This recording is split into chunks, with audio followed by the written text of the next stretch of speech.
Thank you, Joe, and good day, everyone. Welcome to Netlist's first quarter 2026 conference call. Leading today's call will be Chuck Hong, Chief Executive Officer of Netlist, and Gail Sasaki, Chief Financial Officer. As a reminder, you can access the earnings release and a replay of today's call on the Investors section of the Netlist website at netlist.com. Before we start the call, I would note that today's presentation of Netlist results and the answers to questions may include forward-looking statements, which are based on current expectations. The actual results could differ materially from those projected in the forward-looking statements because of the number of risks and uncertainties that are expressed in the call, annual and current SEC filings, and the cautionary statements contained in today's press release. Netlist assumes no obligation to update forward-looking statements. I will now turn the call over to Chuck. Thanks, Mike, and hello, everyone. We delivered a strong first quarter performance, achieving record quarterly revenue and a significant improvement in profitability. These results were driven by robust demand for our memory products and disciplined execution across the business. As we discussed on prior call, the memory market remains structurally undersupplied. AI-driven demand continues to accelerate while DRAM capacity remains constrained. This imbalance is rippling across the economy, from smartphones to data center servers. In Netlist markets, demand remains healthy across key end applications, even as supply stays tight across OEM and distribution channels. The outlook for memory remains favorable. Industry-wide supply constraints are expected to persist until new fabrication capacity comes online later next year, which could delay meaningful relief until 2029. Analysts continue to expect pricing to rise through the rest of the year, though at a slower pace than the sharper increases seen in recent quarters. On the product side, our Lightning portfolio of overclock, low latency DDR5, RDIMMs, and UDIMM solutions continue to ramp. We are progressing through qualifications with OEMs, particularly in high-frequency trading and high-performance computing space.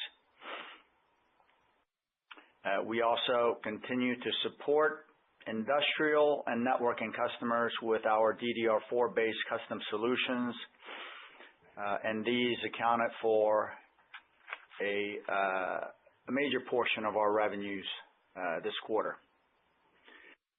On the next generation products, we are advancing CXL NVDIMM and low power MRDIMM solutions.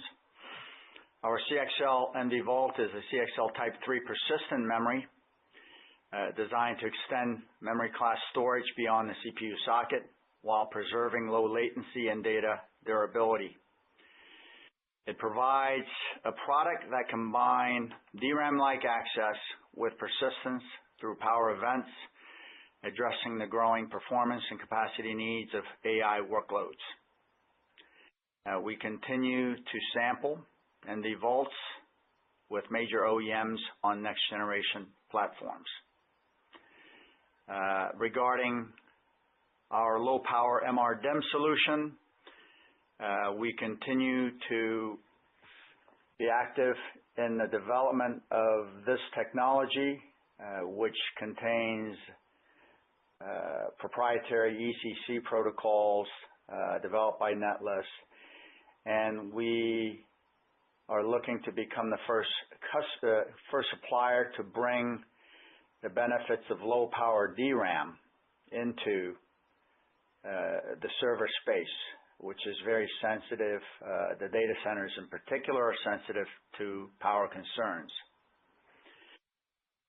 On the IP front, we continue to advance the defense of Netlist patents and multiple favorable jury verdicts in our appellate process. As you know, Netlist is seeking exclusion and cease and desist orders against Samsung, Google, and Supermicro at the ITC. A favorable ruling would block the importation of Samsung products that infringe our patents and cease and desist of commercial activities by Google and Supermicro, which involve Samsung memory products. The Markman hearing was held on April 21st, and our legal team performed very well. We look forward to the Markman order and to the start of trial this fall. Netlist has asserted the 366, 731, 608, 523, 035, and 087 patents at the ITC. These patents cover one or more products, including DDR5 memory modules such as RDIMM, UDIMM, SODIMM, and MRDIMM, as well as high bandwidth memory, HBM. In 2025, the U.S. Court of Appeals for the Federal Circuit affirmed the validity of our 608 and 523 patents, upholding the PTAB's IPR decision. Last month, the USPTO also denied both Samsung's IPR and PGR challenges to our 366 patent, which covers DDR5 module power management technology. These outcomes further validate the strength of our IP and puts us in a favorable position in the ITC case.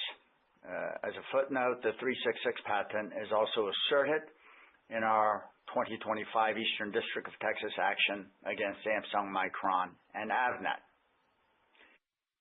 On March 6th, the U.S. Court of Appeal for the Fifth Circuit heard oral arguments on Samsung's appeal of the Eastern District of Texas 2023 jury verdict, which awarded Netlist $303 million for willful damages of 5 patents. The court also heard Netlist's appeal involving IPR challenges to the 339, 918, 054, 060, and 160 patents asserted in that case. The court will issue decisions in due course. In our breach of contract case against Samsung, briefing is expected to conclude this summer, and we remain on track for a hearing before the U.S. Court of Appeals for the Ninth Circuit later this year. In addition, we currently expect Fifth Circuit oral arguments related to the IPRs of 912, 417, 215 patents in the coming months. In April, the U.S. Department of Justice filed a public interest comment in the Samsung v. Netlist case in the U.S. District Court for the District of Delaware. The statement addressed standard essential patents, antitrust, and market power issues, and supported Netlist's positions.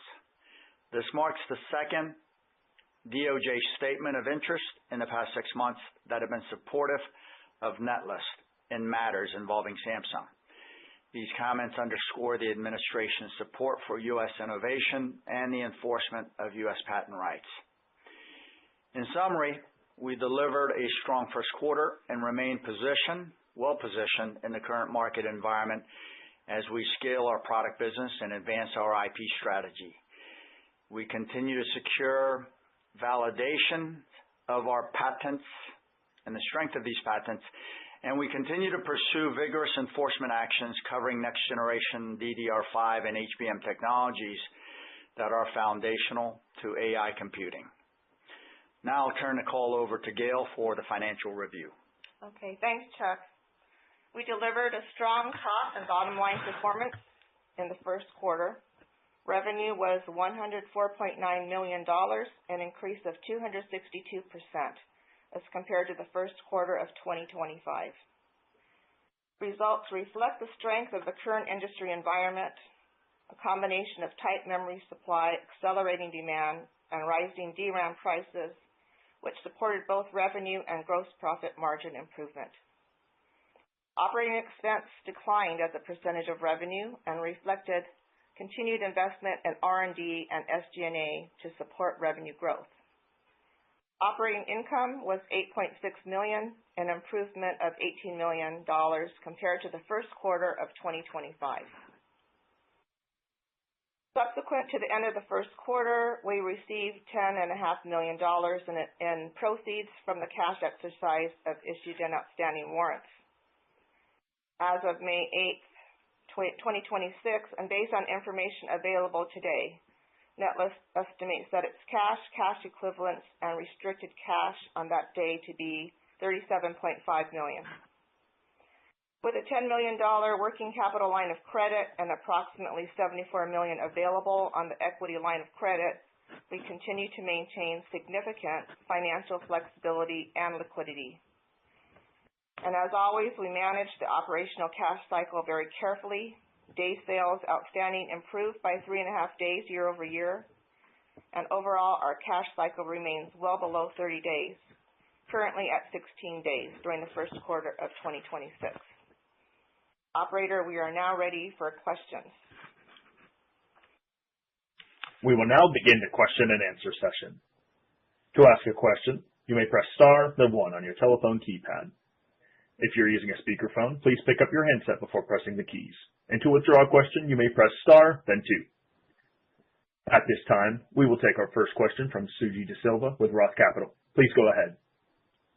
Hi, Chuck. Hi, Gail. Congratulations on the strong quarter here. Can you help us understand in the revenue the composition of resale products revenue versus Netlist products to understand that dynamic? Sure. It's been about the same as last quarter, Suji. I think it's, like 80% resale and a little under 20% of Netlist products. Got it. That's helpful. Thanks. And then, Chuck, in the data center, you talked about putting low-power DRAM into servers. I'm curious, that trend, has that already been underway? Is that kicking off now? And what kind of shape would you expect the mix to grow? Maybe there's more of a focus on power efficiency or things like that. Any color there would be helpful. Yeah. So there has been some movement towards bringing low-power DRAM, which we use in, for example, in laptops and mobile phones, to replace some of the high-power server-grade DRAMs that are going into data centers. The problem with the low-power DRAMs is it does not have error correction. The memory that we use in phones, it doesn't have error correction. So it takes a lot of work to make those DRAMs more robust using ECC technology, which we have, to be allowed to use those low-power DRAMs and get to a level of robustness, reliability in server applications. If you can do that, the low-power DRAMs are obviously much lower power, significant low power, and there is also, it's much cheaper. So we've been working at this for a number of years now, and we've got a unique solution that we're working with some of the hyperscalers. That's great. That's great. Helpful to understand what it would take to get there. And then lastly, just on litigation, maybe you could kind of recap for us, Chuck, what are the next milestones we should be watching for across the various cases?